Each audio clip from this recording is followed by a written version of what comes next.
Ready? Let's go.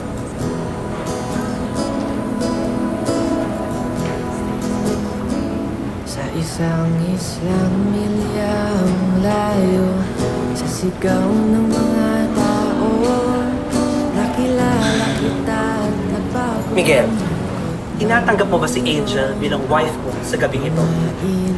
Nangangako ka ba na hindi mo siya i-ghost at mamahalin mo siya hanggang matapos itong bridal ball? Ang ngiti mo ang I do, Mayora. sa pagod ko.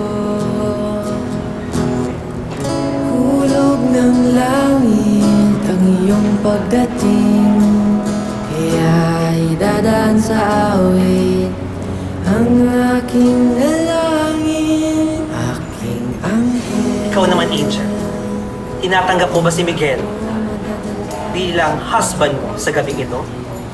Nangangako ka bang hindi mo siya ipagpapalit sa iba at kayo lang ang magkasama hanggang matapos itong bridal ball? Opo, Mayora. Di na ako magsasayang pa ng oras, ipagsisigaw Ayun naman pala. sa langit. Miguel, Teka lang. Angel, I now pronounce you as... Excuse me. Excuse me, sorry. Angel. Sir, ano problema? Angel, ano kasi? Sobrang sama na ng loob ko, anak. Pero, hindi ko naman kayang magalit kay Serena. Totoo lang. Mas galit na galit ako sa sarili ko dahil hinayaan ko siya maging ganun. Ba, hindi man lang siya naawa sa akin nung sinabi ko sa kanya may taning na ang buhay ko. Huwag mo nagsisihin yung sarili mo. Si Serena ang nagdidesisyon kung ano gusto niya gawin sa buhay niya. Hindi na natin kontrolado yun. Mauubos lang siguro ang oras ko. At watak-watak pa rin tayo. Pero, tinangahan ko si Angel para makapunta siya dito sa'yo. Sinusubukan ko nga makausap si Charmaine para makahingi ng balita kay Enrico. Ay, hindi ko pa rin nakakausap hanggang ngayon.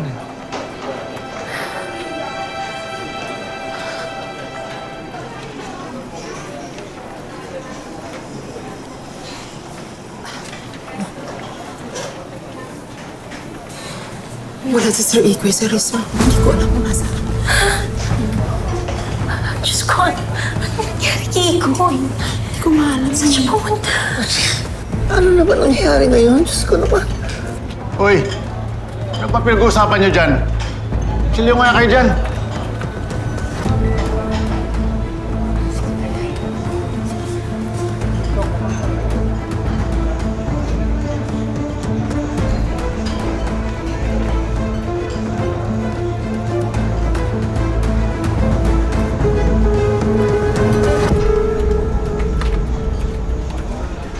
Angel, ano kasi? Sorry kung nagulo ko kayo, ah. Sorry. Pero tumawag si Lolo Sabi. May malaki kayong problema. Ano?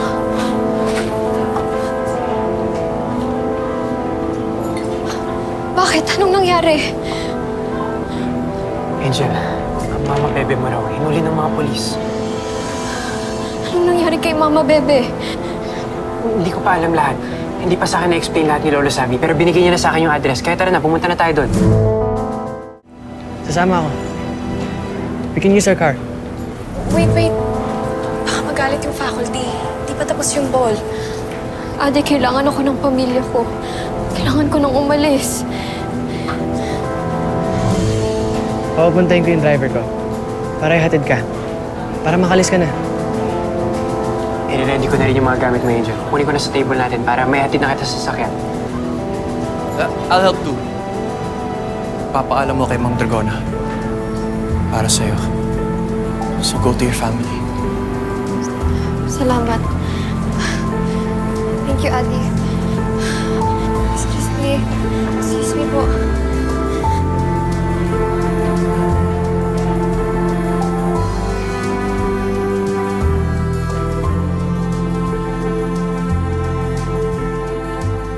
Dito yun, Alfred. Bilisan natin. Pista ngayon. Ay, ninang umaga ka doon. Di ba nasunog? Ba't nagkaganon? Ay, yan? Ale. Ay, ano ang nangyari?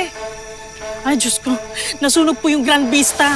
Ang sabi po may nagsunog daw. Hala, si La Beverly Ho, tsaka si Lolo Sabi, kamusta ko sila? Ligtas ba sila? Nasa presinto daw sa bayan si Bebe. Hinuli siya kasi may kinidnap daw. Sabi nila, kinidnap daw si Enrico Monteverde. Itinago daw sa resort. Yun ang chismis. Andito nga yung mga pulis kanina. Parang kinuha na nila si Enrico. Hindi ko lang alam kung nadala na sa station. Ako, Alfred, bilisan natin. Magbubukang liwayway na. Halika na. Punta natin sila.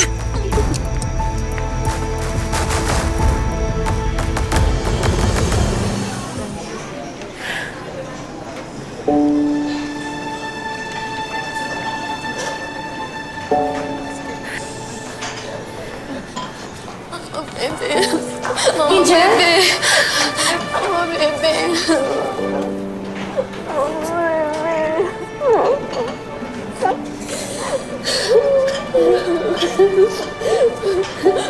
Bebe, tinawag na po sa akin ni Lolo Sabi lahat. Kinuwento niyo po sa akin lahat habang nasa kotse po ako, Mama Bebe. Sorry po, wala akong kaalam-alam. Walang signal sa ball. Si Zion lang pong nagsabi sa akin. Okay lang, anak. Huwag ka na mag-alala. Ang importante ay magkasama na tayo ngayon, ha? Kung alam ko lang po, sana nandito na ako kanina pa. Wala na. Basta, magkasama na tayo.